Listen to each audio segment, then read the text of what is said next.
Welcome to episode 431 of the Barcelona podcast, brought to you by the Blue Wire Podcast Network. I'm Dan Hilton, and joining me today in his Barcelona podcast debut, but not a podcast debut, it's Adrian Bialkowski from Now Camp Now, or New Camp New, I should say, the Catalan version of it. So welcome to the show, Adrian.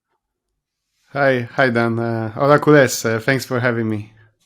Of course, throwback to Frances Tomas. That means he is someone who listens. So that means that you, Adrian, know exactly what is going to be going on here. Yes. And that is we are going to be reviewing the Real Sociedad 1-0 win for Barcelona. And, honestly, unlike Getafe and unlike Atletico Madrid, big picture about the result, Barcelona moving on to the semifinals. They get through here the quarterfinals against Real Sociedad, the third place team in the Liga, who, while they were missing Mikel Moreno and David Silva, which I think were huge parts of the tactics that we're going to get into and why Barcelona did have that advantage, I felt like I saw a lot less feedback from culés, negative feedback about this being a 1-0 win as opposed to Atletico Madrid and against Getafe. I think it has something to do with the fact that Barca really truly only suffered in this game for about the last 10 to 15 minutes. And it was nervy and it was nerve-wracking, but I feel like culés were a bit more willing to give compliments to a 10-man Real Sociedad side than they were to Atletico Madrid or to especially Getafe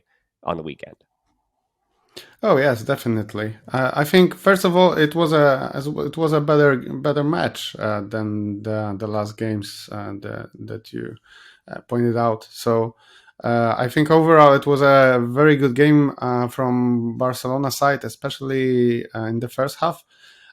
But then we got into what happens a lot this season: the second half problems and the problems with control of the game.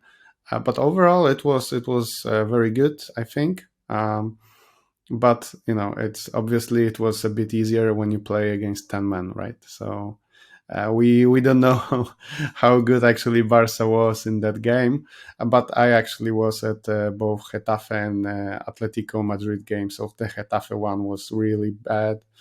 And Atletico game was, I think it was good enough. I mean, it was an away game at a tough stadium, so I have no complaints there. Yeah, well, I think I want to get into a little bit of why it seemed a bit better or why things actually looked worse in the second half when they went down to 10 men. I think just tactically speaking, and this is a big question going in, right? How were Barcelona going to deal with the high press of Real Sociedad, which again they only were punished with for the last 10 minutes or so of the match when Real Sociedad were down to 10. But then you still saw, and a credit to Real Sociedad in Imanol, who go forward with that formation and go forward with his ideas, regardless of how many men he has on the field. So compliments there. But for Real Sociedad, without Mikel Moreno, that put Brice Mendes in a different position where he had to defend a bit more than he usually does. And I was a little bit frustrated to see, on social media in particular, people saying, oh, this is what Brice Mendes is. But no, he was playing completely out of position because he usually doesn't have that defensive responsibility. Normally, he's pushed farther forward with Moreno, the one who's doing that job. And I think, we can talk about all these things at the same time, but De Jong and Moreno play very similar roles for their teams. The exception of with they play, that being Barcelona, this 4-man midfield, the question was, other than the high press, how Barca would deal with that. We can answer that question. The other one was how the square or box, whatever you want to call it, midfield for Barcelona's midfield 4 with De Jong and Busquets and Gavi and Pedri, how that would, we'll say, lay on top of, if you were to overlay the two formations, how that would then deal with the diamond formation that we knew Real Sociedad was going to go with, that they've had confidence with this year. Because either way, those midfields be damned, it's out on the wings where things were really going to happen in this match. It was, that being Real Sociedad, they try to force everything into the wings because you can't score the goals if you're just stuck on the wing, right? Something has to happen in the middle of the field. So they want to stay structured and devout to defending in the middle in the way that they did, I think, to good effect. But that meant that if Alejandro Balde or Ousmane Dembele were going to beat them yesterday, then Real Sociedad was going to take that chance that one of those two players on the wing was going to put them to the sword. And fortunately for culés, and I think is where we begin with the most positive aspect and the man of the match and all those things, Ousmane Dembele was explosive. He was dynamic. He was everything that culés want yesterday. And I think you watching him live can probably agree with that sentiment. Oh, yes, definitely. Well, during the Atletico game, I said something like Dembele can be your best and worst player in the same game, which is not a secret. He's been like that for a time now, but for some time now. But I also said that he has these games like when he looks like a prime Ronaldinho, and people made fun of me. But then yesterday you get this game, and it's actually amazing what he was doing to those poor San Sebastian guys. He was a constant threat. He should have at least one or two assists because he set up Frankie, he set up Gavi for really nice shots. So it was one of the best games from him. The problem is we all know what's his problem is consistency. That we can never know for sure that he will deliver the same or even let's say a bit similar level of his play in the next game. It might be like totally different. He might be the worst. So that's the problem with building on him and building your team on the shoulders of this guy. Yeah, I mean, even the numbers bear fruit. He had 5 successful dribbles of the 9 he attempted. He had 3 key passes. He lost possession 18 times, but only one of those times was in Barcelona's own half, and that was one of the times where they were attempting to clear and they weren't able to clear. So all 4 of the defenders had more, let's say, possession lost in their own half, as opposed to Dembele, who again was losing the ball in positions that Barcelona were set up to try to take the ball back with their rest defense.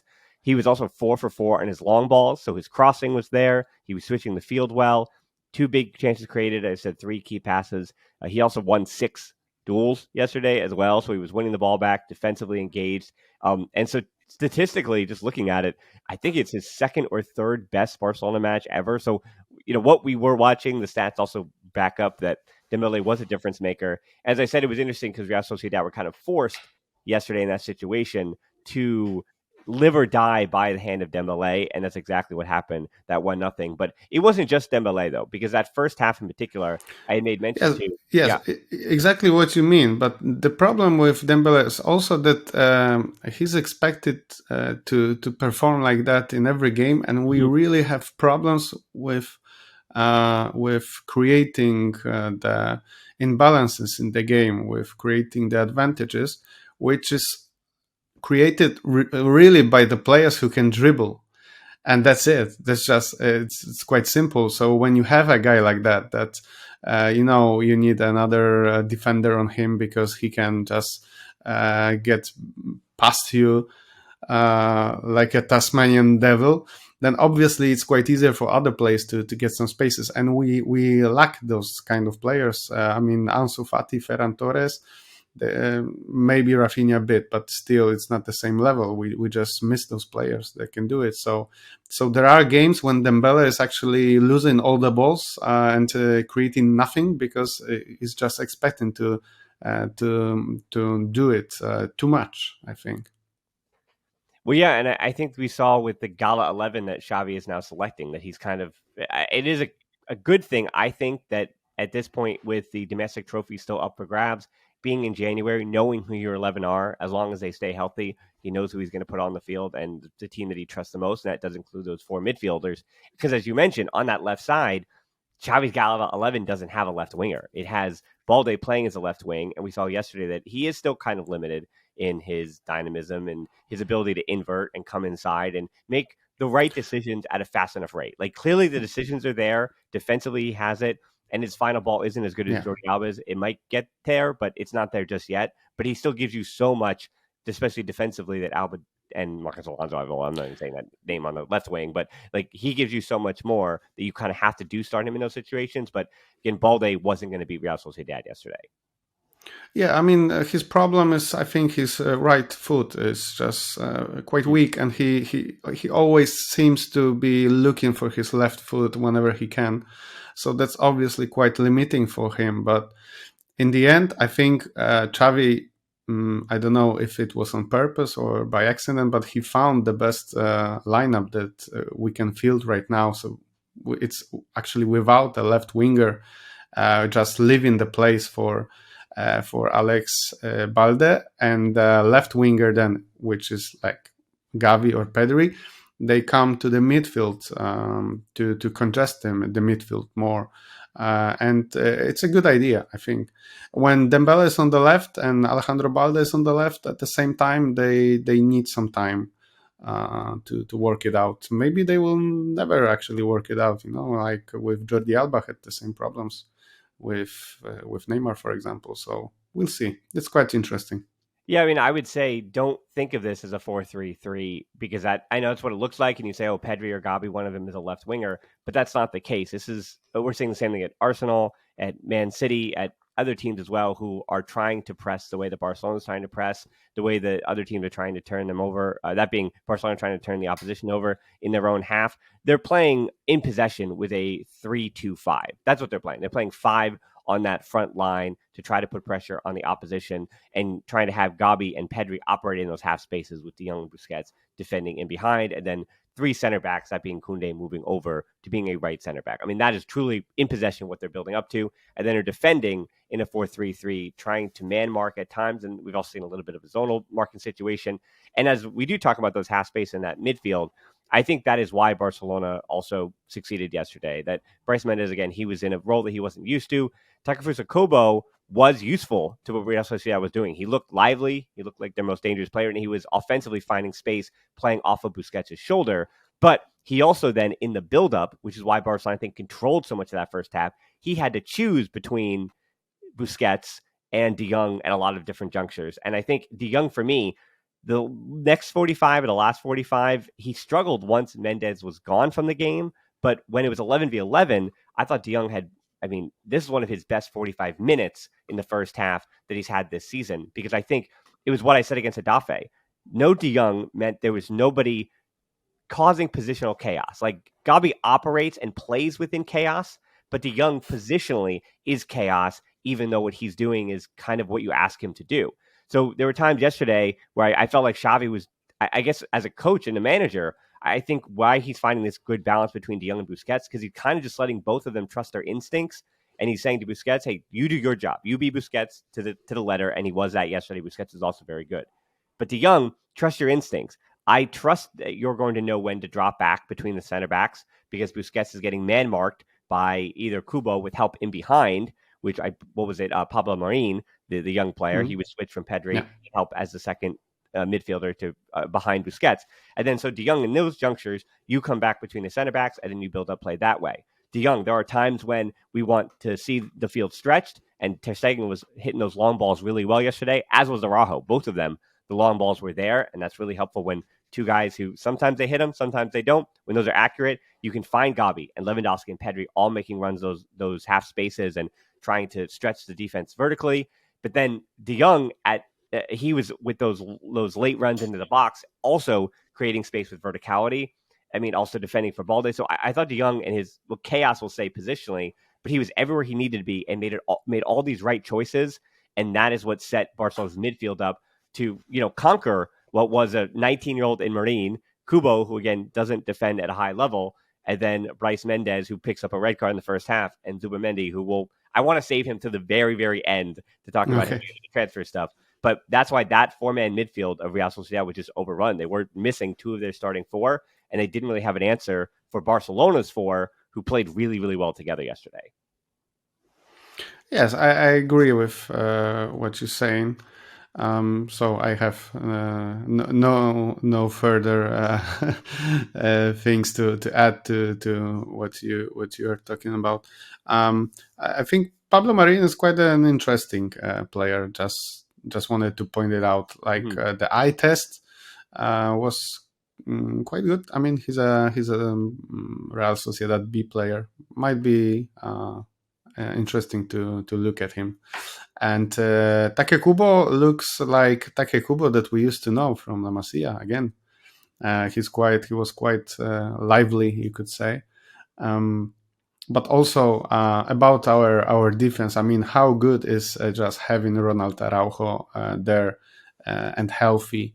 I mean, it doesn't matter if you are a fast player; he will not be get run passed by, or if you're a tall, strong guy like Sorlov yesterday, it also doesn't matter. like on a when those two guys wrestled yesterday. I think Araujo won this duel in the end. That's amazing to have him. Also, Christensen or Kunde, that the quality they can they possess just by passing the ball forward. It's amazing, and Christensen actually looks to me like unsung hero of this campaign, because I think, to me, Christensen is the guy that we thought that Eric Garcia would be. So the solid, maybe not great, but solid defender with the ability to play the ball. And right now, Christensen, actually, I watch him a lot, like focus on him sometimes, and he doesn't really make any mistakes. I mean, hopefully, I don't jinx it, but I can't really remember his like huge errors. I mean, even yesterday, Ter Stegen had some problems, especially in the end when he barely gifted the goal to Real Sociedad. Kunde had some bad plays, but Christensen is very solid this campaign, and I think he's a steal. On he came for free, and there's just Eric Garcia doesn't cannot compete with him for now, at least. It's amazing. No, no, no. Eric Garcia is a bench option, a rotation option, a squad option, and Christensen is a starter in Xavi's best version of that 11. And I agree with that sentiment too about Christensen. Yesterday, I didn't another game where I didn't find a mistake. It wasn't there. Then it was Kunde, I think, in that second half that positionally against the 10 men was getting a bit too far forward. He was the one who kept getting caught out. I think he wanted to be a part of that attack. He wanted to get up there, and then it was just leaving room in behind exposed. I said Kubo was finding space, then in behind Kunde and off of Busquets' shoulder. And that is where they found that space in the second half where Kunde fouls Kubo, and then they get what should have been a goal, where Solaf, for the one time that Araujo doesn't Oh track yeah. him and he gets goal side of Balde, probably should have been a goal, but it winds up not being the case. So, yeah, Kunde, I think it was a little hot and cold yesterday, but still, Yes. even Yeah, being hot. I agree. I mean, he was better defensively. To me, I mean, at least obviously when I'm at the stadium, it may differ to what you see on the TV. But to me, it was defensively he was better than on the offense. But overall, he's a great defender, a great player. I was very happy that we have signed him, and so far he looks. Amazing. I think he will be a great player for us for many years, hopefully. Well, you were in the stadium yesterday. I do want to ask, there was a pivotal moment in the game when Bryce Mendez gets the red card, and Gil Manzano is kind of, I mean, you could hear it in the TV. Like he was getting it. I mean, the camp now was Yeah. giving him all he could handle. So the Kool-Aids around the stadium take a little bit of credit for that red card and kind of pushing Manzano to a place that made him uncomfortable in that match? Because Barcelona against Real Sociedad on paper shouldn't have many fouls. It should be clean football. But that match was pretty ugly in the first half, like more way uglier than you expect a Barca La Real game to be. Oh, I don't know about clean. I mean, the teams from Basque Country, they are known to be tough, and they But play just usually, this brand of football well, that's quite. but usually that's up in the Basque Country. Like up, well, Athletic Club is everywhere, but for Real Sociedad, it's usually there's a reason why Barca has not lost in the Copa del Rey to Real Sociedad since 1980. Because when Real Sociedad do travel to for the Copa to the Camp Nou, Barcelona play their style, and that's what happens. They adapt to it, and then it's like it's just when they go up to the Basque Country against Real Sociedad, where yeah, you're right, things get a little muddy there. Yeah, but anyway, be that as it may, yeah, sure. I mean, that was well. Obviously, he made some mistakes against Barcelona.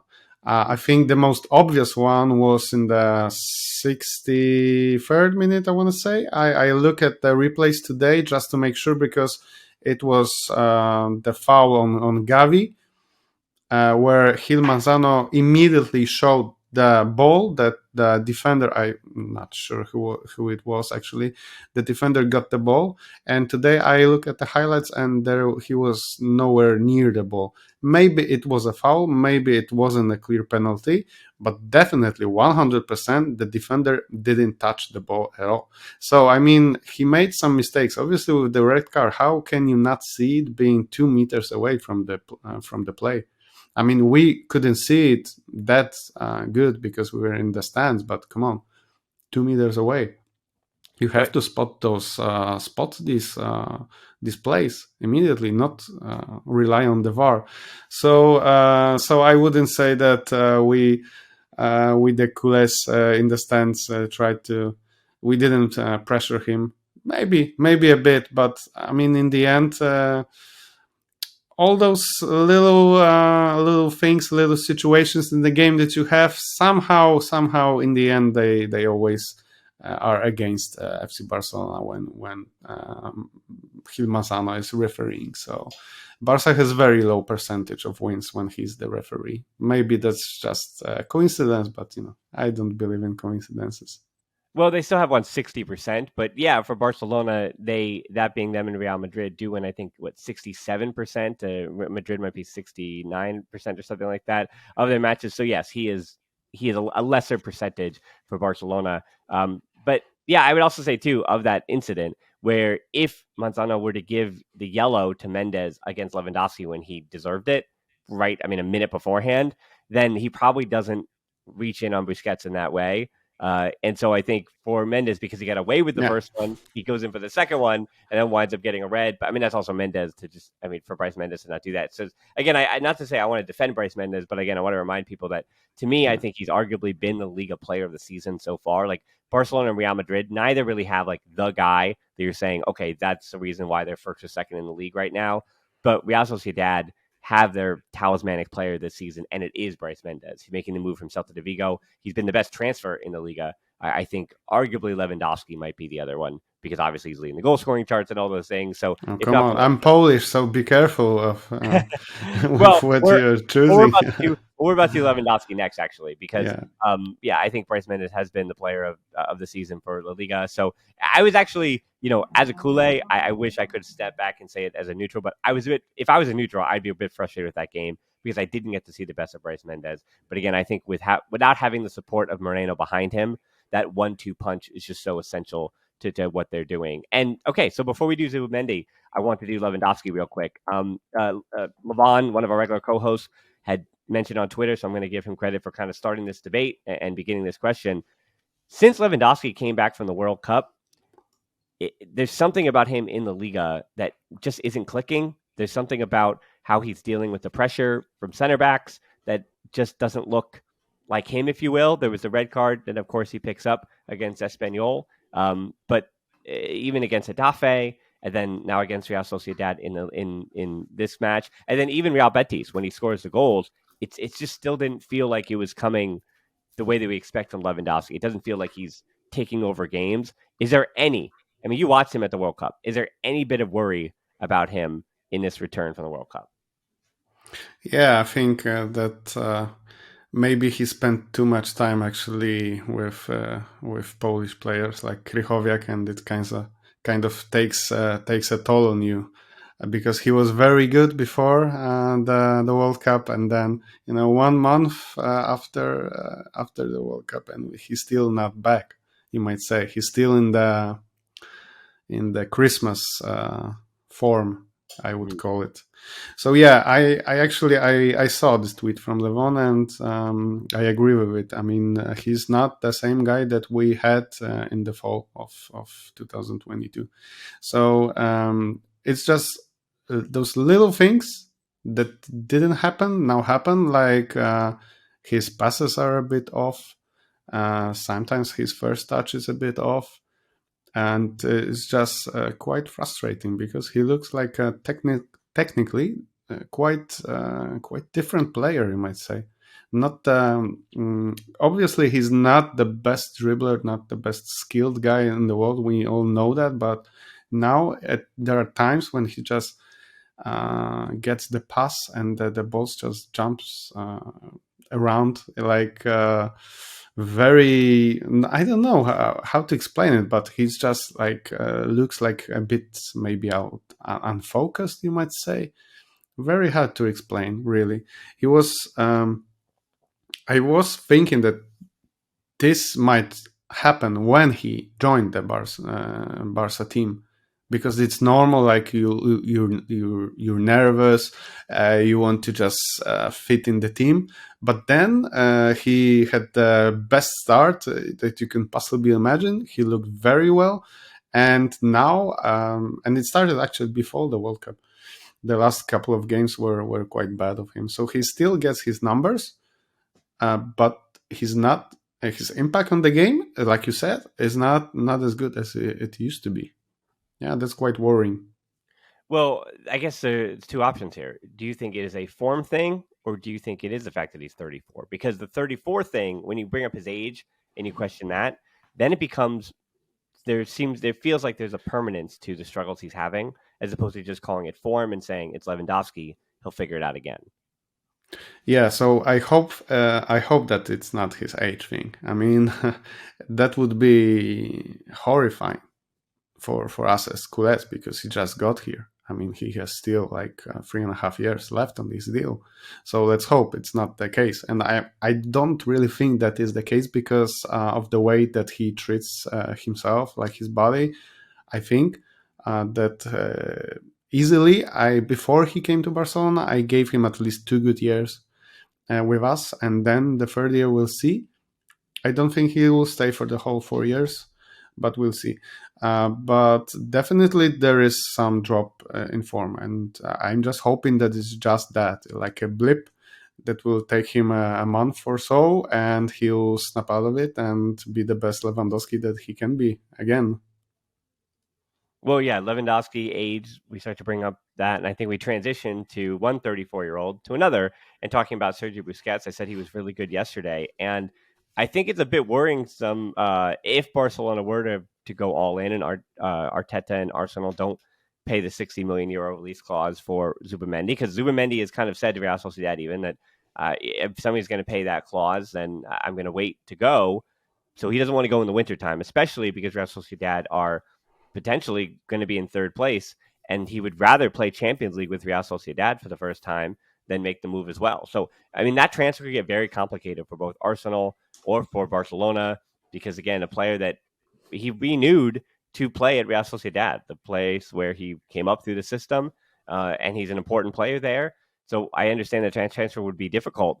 And then you watch a game like yesterday, and I feel like, again, just like Bryce Mendez, it's a bit unfair to Zubimendi, because every other time I've watched him this season, he's been better than he was, or he did a better Busquets impression, if you will, than he did at the Camp Nou yesterday, right? We saw almost the worst version of Zubimendi because he was pulled out to the wings a bit too much.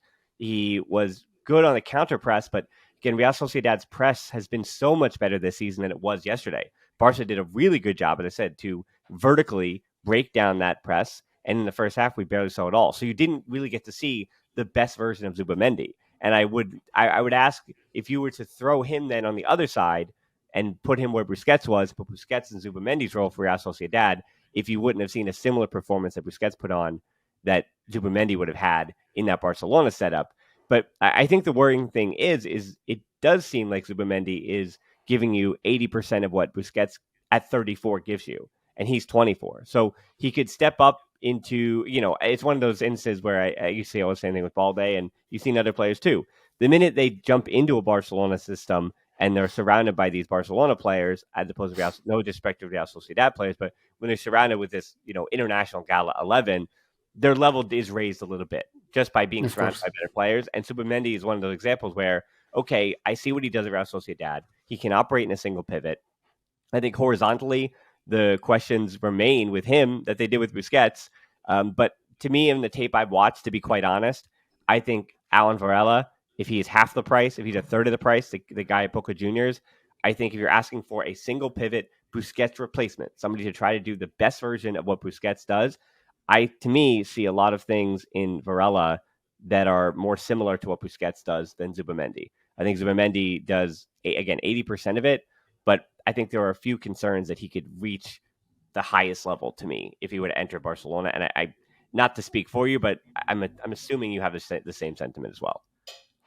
Yeah, quite similar. So I've been to Argentina a month ago, and it's already he's a quite a big thing. You might say that the next player to be the next star to go from Argentina to Europe, like Enzo Fernandez did.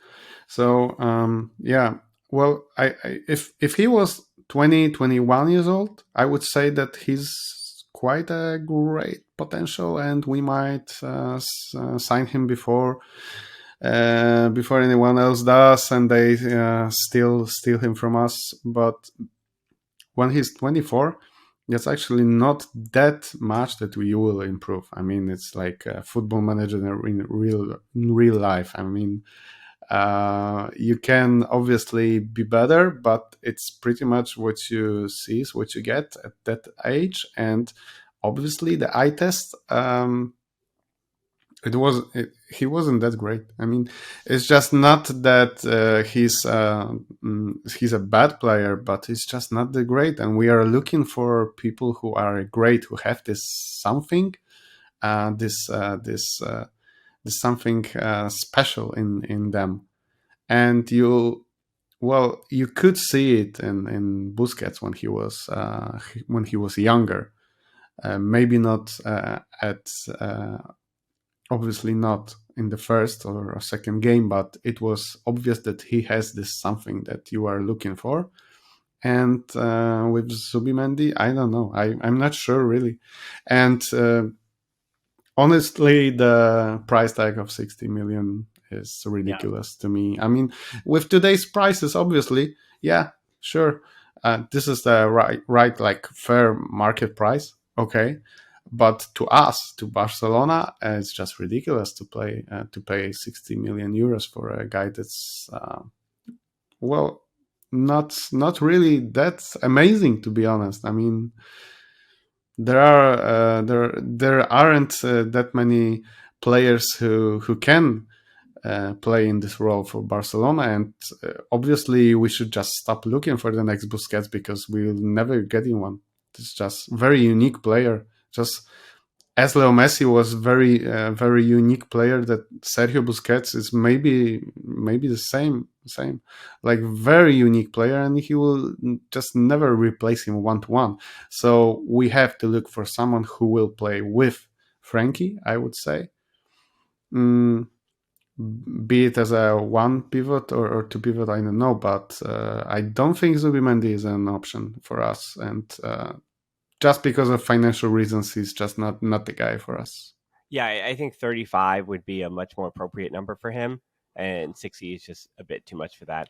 And I do think the next midfield player that Barcelona does need to really consider is, instead of even saying Busquets, call it a controller role. They need somebody to control a game. We look at the end of that, the finale of the competition yesterday, and those last 10 minutes that Barcelona did kind of lose their heads a little bit, lose control. And you mentioned Ter Stegen almost gave them a goal, but Ter Stegen also saved the game in the 88th minute, and then in the 93rd minute, he also had that punch away on the corner late in the game. So while Ter Stegen did kind of try to almost gift it to him, he also was the big reason why, once again, Barcelona are walking away with not even 3 points, but they're moving on in the Copa del Rey, very much like they've been doing in the Liga, where they're just moving on to the next one, having taken the 3 points.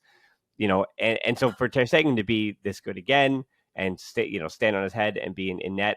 I also want to say too that there's something about the confidence of Ter Stegen to have Araujo and Koundé and Christensen and Balde in front of him. I think their form and his form are all working in tandem.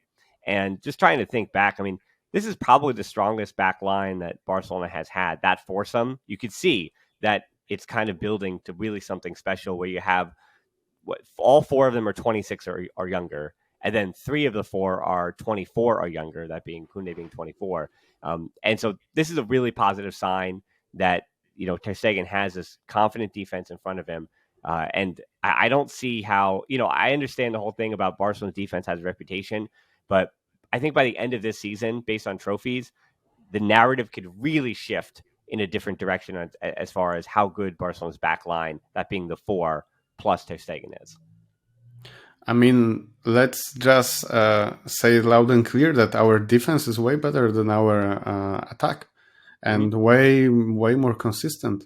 I mean, obviously there are some plays that the other team should have scored, but somehow they don't. I mean, it's not like every mistake gets punished in the game of football. So sometimes, oh, yeah, sometimes you make one mistake and you drop points because of that, or you get knocked out of the cup for a mistake or two. But it doesn't really happen that often. So I think the it's not a coincidence that we have this amazing defensive record in La Liga. It's not just pure luck. And if you're saying Ter Stegen, well, I have no idea what happened to him this summer, but this is an amazing resurgence of form for the German goalkeeper. Maybe it was the hair that It is magically the grew hair. back. Gotta be the hair. I think yes. Well, Confidence and everything. Yeah. I think it is the hair. Maybe 50% is the hair, and the other is the proper. Finally, the proper backline that we have of Araujo and Kunde or Christensen, Yeah. whoever plays there. The concern with the back line is the drop off, right? That when Marcus Alonso or Eric Garcia are coming in for Oh Araujo at my any god! point when you rotate him or something, right? And that's what it is. Like, it's, again, no disrespect to Alonso or Eric Garcia, but the drop off from Araujo to Eric and Marcus Alonso is just, yeah, it's incomprehensible, and it does It's ruin huge. everything about it. Yeah, And it's for impossible. some reason, Xavi has to sub in Marcos Alonso like nearly every game for some reason, just to make it more interesting, exciting for us. I mean, to spice up the emotions. I don't know, but for some reason, he just loves subbing him on for some reason. Yeah, well, yeah, it is that point in every podcast when someone brings up Marcos Alonso. So we're going to pivot to off the field stuff, of course, instead of going to get into that. So the last thing we have to discuss today before we go is the Gavi first team situation, which, I mean, there really isn't much for us to say about.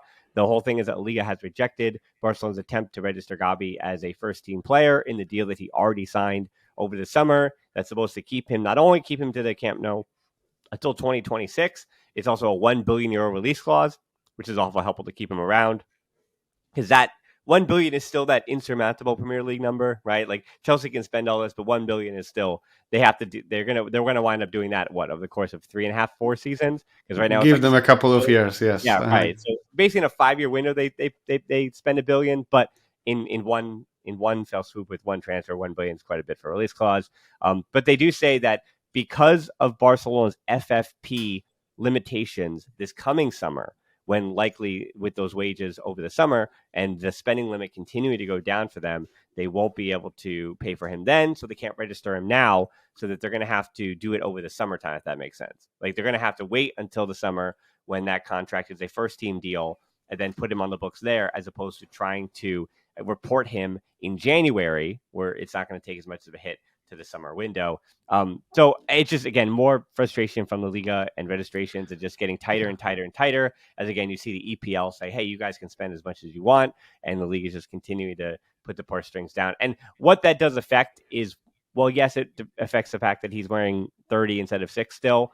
But the other negative part of that is, because he is still on that youth deal, you know, the first Copa del Rey matches, when you expect to see the young players, where Xavi didn't play the young players because he had a healthy full squad, so we wanted to get basically the fringe players in. It kind of affected that. So for the rest of this season, I don't really see it really mattering, because really the only way it would matter is that because he's on a first team deal, Balde is still on an academy deal. Balde is also still on an academy deal. And remember, you can only play what is it? It's 3. It depends on the competition, but it's 3 youth team players all at one time, and I think it's 5 total in the squad. So that means that at any given time, he can only trust. And Pablo Torre is also on a youth team deal. So in theory, for all people asking, well, what about Chadiviat or Lamine Yamal or whatever? I mean, he's 15, but where are these next players coming up? But if you have Pablo Torre and Gavi and Balde all in the field at the same time, or even in the squad, you can't really fit another one in there from the academy. So that's why they are kind of limited. And then Anar Alakan, you throw him into the mix. So now you have to choose between Gavi and Balde, who are the obvious picks, and then Alakan, and then that means Pablo Torre. If I'm not mistaken, you can't really feature it. It also depends on the competition. Someone on Twitter or in the comments on YouTube or something. I've already been corrected 100 times, but Adrian, I give you the first option to correct me, please. Oh, I don't think I'm the expert on the regulations of La Liga, I don't think but anyone is because Barcelona can't yes, figure it out either, and no one I can. don't So I don't know. exactly. I don't think even Javier Tebas knows what's going on in La Liga right now, like really 100%. So it's just the slogan is that we make fun of a lot is it's not football, it's La Liga, and there's just so many different situations that this applies to. Look, we just like 15 minutes ago in this podcast we just talked about spending 60 millions on Zubimendi, and then you have the Gavi news that we cannot register him as a first team player since forever. So that's just La Liga by Javier Tebas for you. That's not much that you can add. Angel Alarcon obviously is more important to be included in the squad once Memphis is gone, and because Memphis is gone, so Chadi Riyad has to wait. He's a great talent. I think he will be quite a good player for us sometime, but for now, it's just on his position. We don't need any support from that. So unless some injuries happen, so he just has to be patient. And as for Gavi, I think he understands the situations that the Barca is in. I think even being 80 years old, uh, it's just easy to understand that the club basically still has money problems, the cash flow problems, and it's just the regulation stuff. And the contract is what's the most important part, is that the contract is already signed and in place, and it's just waited to have him announced as a Gavi Hernandez with the number 6. Right, exactly. And Balde the same way. He has to wait for the summer too. And Yeah. I think what's frustrating too, and Patreon Mike comes on sometimes to kind of work us through the actual numbers. But again, with Barcelona having trouble, I don't know. I just whenever things are reported, I feel like they have to have some kind of idea of what the actual numbers are. Like because Memphis Depay's salary is his salary, right? So you take that salary off your books. You take PK's salary with his retirement off the wage bill, and so you should know what the actual number is, right? And then Yeah. in the same way, because of the budget that La Liga has to approve.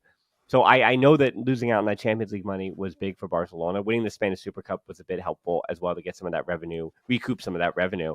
But like, I'm always so confused that there should be a number that should be known by a club to say, okay, since we've taken these wages off the wage bill prior to January, this is what we have to work with. And it's like, how does the club not know that number? But then how does La Liga also not like? How do they not approve But a number that should remember, already we're be? talking about the organization that didn't know about the Kunde situation, if he's supposed to play with us. Remember this, when he came, he had to.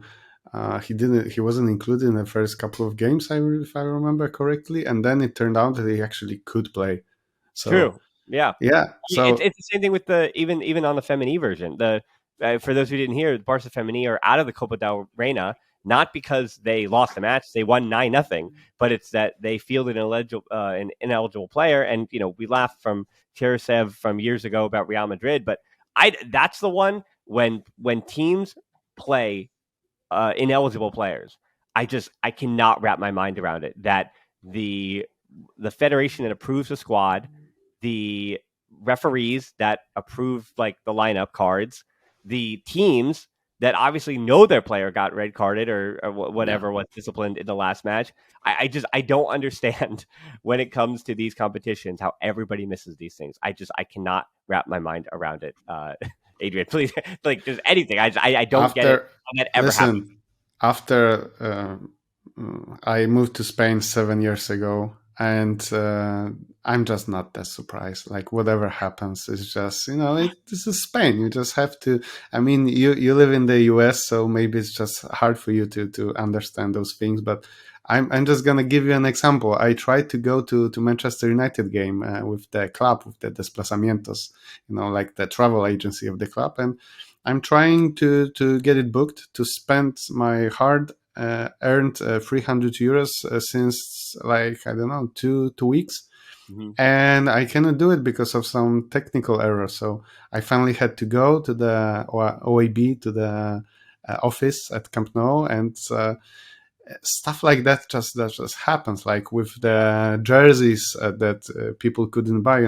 I had people from Poland coming over and going to Camp Nou, not even thinking that they won't be able to buy a Lewandowski jersey, and it turned out there are no jerseys at all because they just run out of stock. I mean, this situation is fixed now, but those kind of fix just happen in Spain. Yeah. You just It's not just Barcelona too. You do hear those stories from all the yeah. different clubs around, and you're right. I mean, I'm in particular right outside New York City, so I could tell you that I always say when driving, in Spain it's a little more lax where people, you kind of just go with the flow. But yeah, I here driving in New York, I tell you, you have to know exactly what lane you have to be driving in prior to getting in the lane. Like we're talking a mile and a half down, you better know that you got to take a left or a right when that's coming because you are not going to have any room, any space. And people here are just kind of, you got to get it exactly right or people are going to be yelling at you and down your throat. And that's just, I don't know. That's just the way New York can be. It's a little rough around the edges. But Adrian, you were not rough around the edges.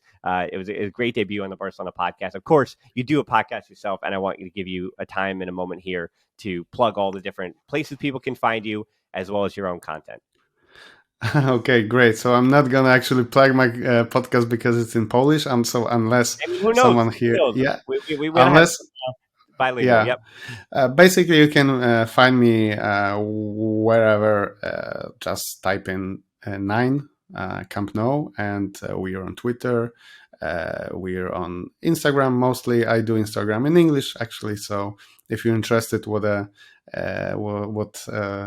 how it looks like to be a fan of Barca in Barcelona and move around a lot because I'm gonna go to the next games a lot. Like this Saturday, I'm going to Girona, and then some other games to Manchester. If I finally manage to pay Yeah. for it, of course. Totally. So yeah, so you can find me there and make sure to drop me a message and say that you're from the podcast.